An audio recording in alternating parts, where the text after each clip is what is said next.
Hey, it's Richard with OrcaSat. In this video, I'm just going to go over, I guess, sort of the approach for how to begin laying out a PCB. So let's quickly take a look at what we've got here. So I've got a few connectors placed. Some of these are locked because they need to be in a certain location to match up with the launch pad. And then the blue is the bottom layer of copper.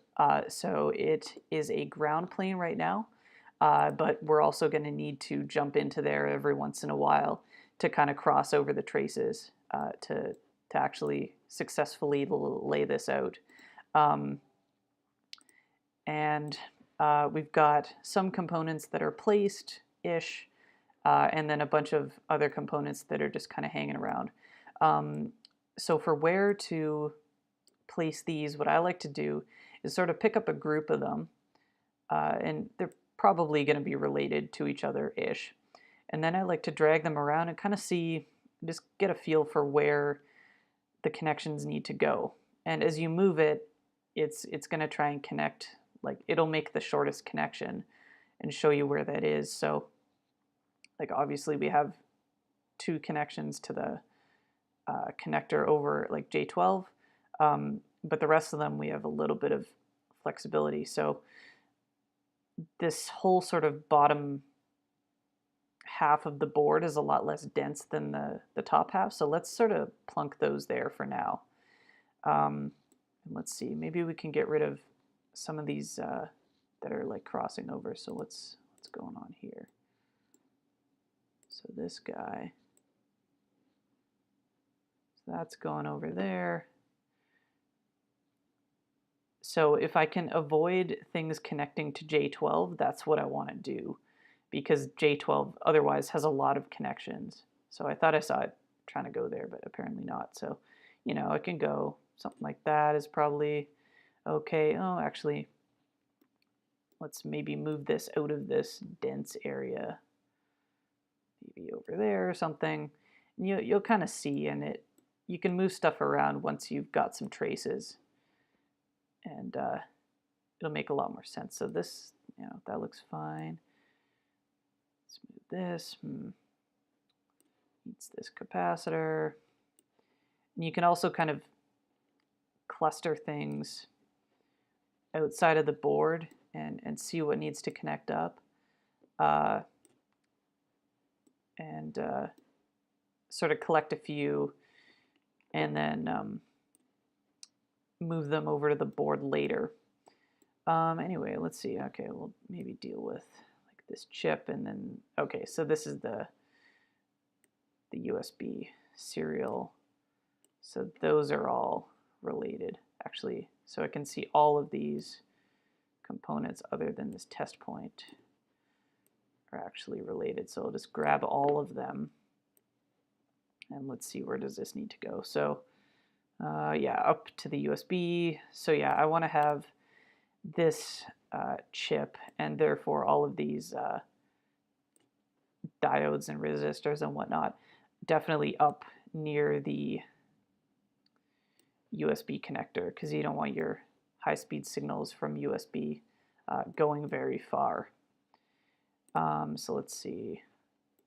No, so I'll bring those guys over, bring them down a bit, and then it's just about dragging an individual component. Okay, so this clearly connects up to the chip right about there, so I can kind of place that nice and close for now. That's good, and then I would do the same for the rest of these components. So just sort of place them around the chip that they need to go to. So, you know, something like that. Sort of cluster things up so that they're related, and don't be afraid to move things later. But anyway, that's probably the more straightforward part. Just sort of clustering things, clustering related components up together. What can be more difficult is when you're faced with something like this just crazy rat's nest of overlapping connections. So generally what you want to try to do is keep the signals on a certain layer going either horizontally, mostly, or mostly vertical. So what I'm going to do is I'm just going to go to the top layer, and I've routed a couple of these just as a brief example. But you can see, right, on the top layer, which is red, the traces are mostly going vertically.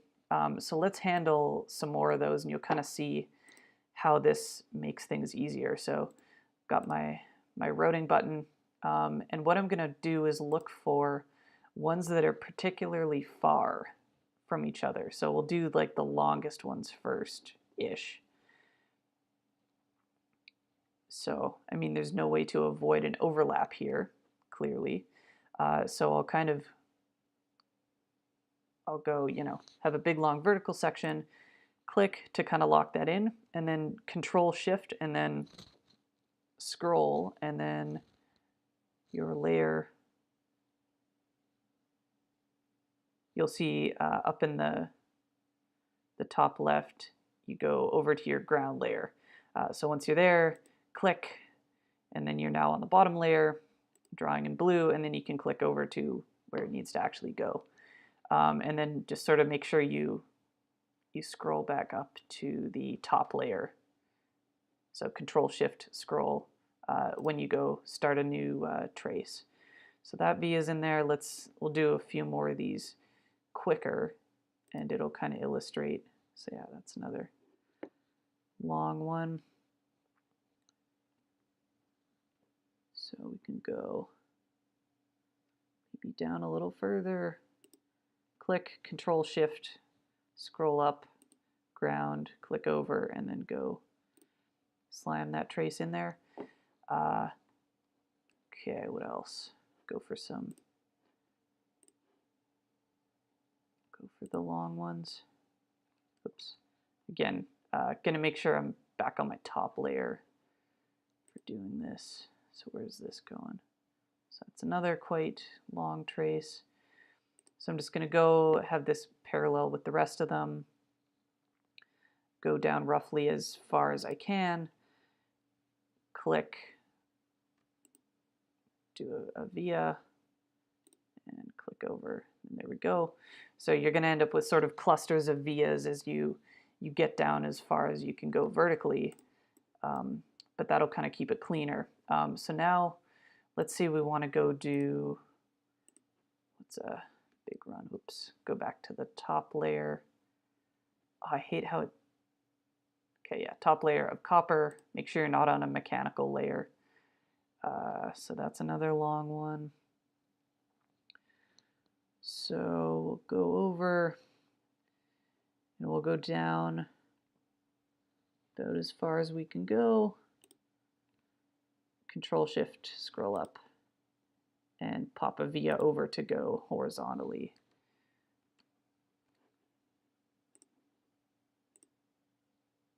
Oops.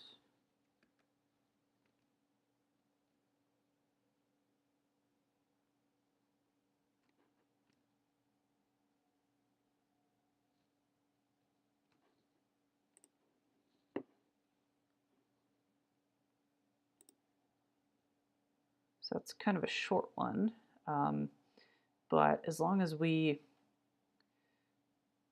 actually maybe we'll be able to leave that on entirely on the top layer for now, we'll see. So yeah, anyway, we'll kind of keep going. Let's do, so that one's going very far. So we'll bring it over by the rest of them. So yeah, every time you click, it'll kind of lock in that little section that you've done. So we'll just go down still. Yeah, and then since we were able to go down parallel with the rest of the traces, that was a really long trace, almost as long as it's going to get, but we were able to do it entirely on one layer by just being careful about how these go. So, okay, that's kind of a short one. I might leave that till later. Where's that one going? That I know connect. Yeah, it looks like it. That one's going up. So this trace is kind of going against the flow a little bit. So these can be a little tricky. I may leave that till the end and do it mostly on the bottom layer. So yeah, you really want to get your long ones out of the way first. So this guy, I could route it around the far side of this connector, but I kind of want to save that in case I need it later. So let's see if we can bring it down with the rest of them. So let's go up there.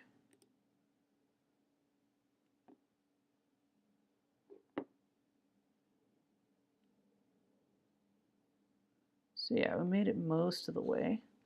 Then we can, yeah, put a via down there, and I'll leave it entirely on the bottom there. That's probably going to work out since there are really only a few connections there.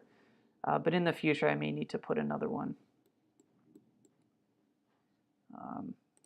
Let's do some of this more dense stuff. Oops. Again, make sure you're on your top layer and not on a ground or mechanical. So that's a short one. I'll leave that.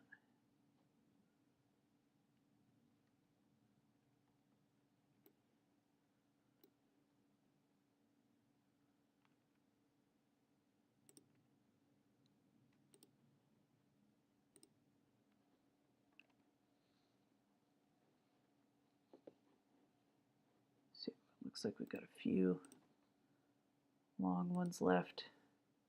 Oops.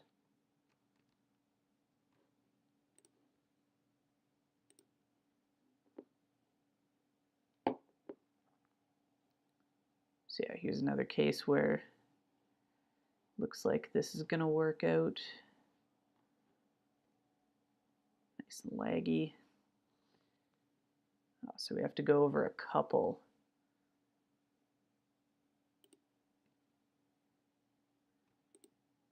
Yeah, so you can't always avoid this. Place a via there, maybe go back to the top. Oops, I didn't go far enough.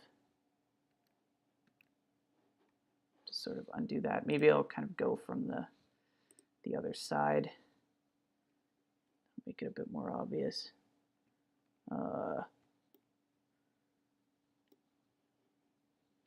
So we have to go up through here, over from there.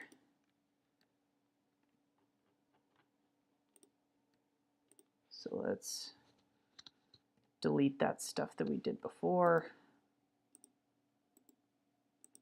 Oh my God, how do you delete? Right click.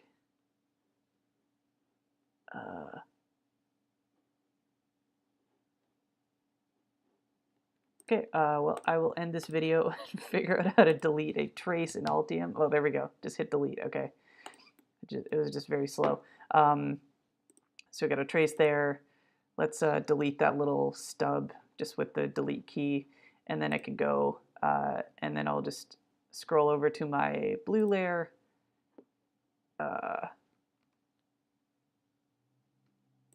Click, and then I should, yeah. It's lagging really hard. Click.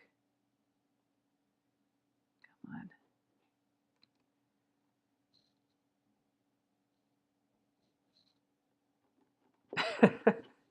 on. Interesting. Okay, looks like it's frozen on me. Oh, okay. I am just gonna save this. So a case like that, I might delete those sections and just sort of redo the whole trace. I'll just show you one more thing. So we've created various signals on the ground layer, but it's still showing the entire plane is being filled in. So just the way to deal with that is go over to your ground layer, click on it, or sorry, right click on it, polygon actions, and then just I can re-pour all, that's fine. And then you'll see the the sections where we've had to jump down to the bottom just get routed out so that they're not interfering with the plane. So this can kind of help you see what's going on and if there might be ways to tear things up and improve them a little bit. But anyway, yeah, that's kind of the approach. I really encourage dragging stuff around, just sort of seeing, kind of getting the general feel for it. But really, you kind of need to start somewhere and just sort of start drawing traces, keeping in mind that like pick a direction for your layer. So it looks like vertical on the top layer is kind of the way to go with this particular board. And yeah, kind of get rid of your long ones first. Keep things going parallel and just be deliberate about where you're jumping over to the next layer. And as you can see, we did, a good chunk of this section, and it was okay.